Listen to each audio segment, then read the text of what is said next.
गायकवाड सभागृहाच्या जवळ असलेल्या नंदिनी नदी पात्राच्या काठावर मोठ्या प्रमाणात जिलेटिनसारख्या ज्वलनशील पदार्थाचा साठा सापडला आहे।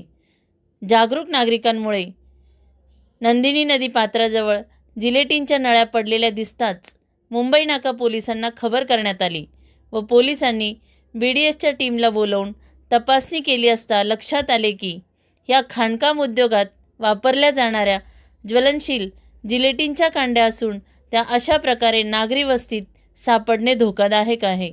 म्हणून पोलिसांनी त्वरित खबरदारी घेऊन त्याबद्दल चौकशी सुरू केली असून जिलेटिनच्या कांड्या टाकणारे कोण आहेत याबद्दल मुंबई नाका पोलीस ठाण्याचे वरिष्ठ निरीक्षक तपास करीत आहेत।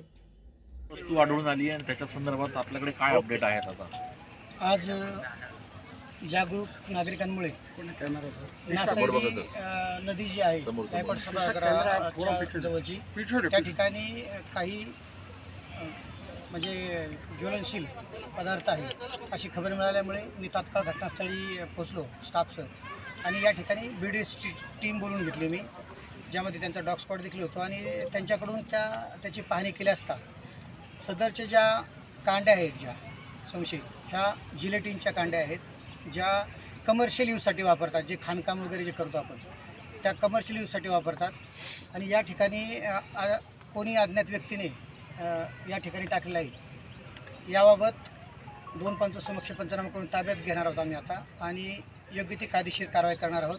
कोणी या ठिकाणी त्या कांड्या टाकल्या याचा शोध घेणार आहोत। पण अशा पद्धतीनं हे जे पदार्थ सापडले ते धोकादायक आहेत का याच्याबाबत काय खुलासा आहे? आता BDSची टीम आली तरी धोकादायक तर सध्या नाही आहे, ती म्हणजे ते एक्सपायर आहेत असं सांगतात ते, परंतु तरी देखील निष्काळजीपणे अशा वस्तू टाकणं हा निष्काळजीपणा आहे। असा ज्वलनशील पदार्थ निष्काळजीपणे टाकणे हा गुन्हाच आहे। त्याच्यामुळे आम्ही गुन्हा दाखल करून कायदेशीर कारवाई करणार। परिसरात जे काही CCTV आहे त्याच्या माध्यमातून काही आपण मदत घेणार आहात का? अगदी बरोबर आहे, या ठिकाणी CCTV लागलेले आहेत, CCTVची मदत नक्कीच होईल आम्हाला आणि लवकरच हे कुणी केलेलं आहे कृत्य त्याबद्दल आम्ही बोलणार आहोत। ठीक आहे.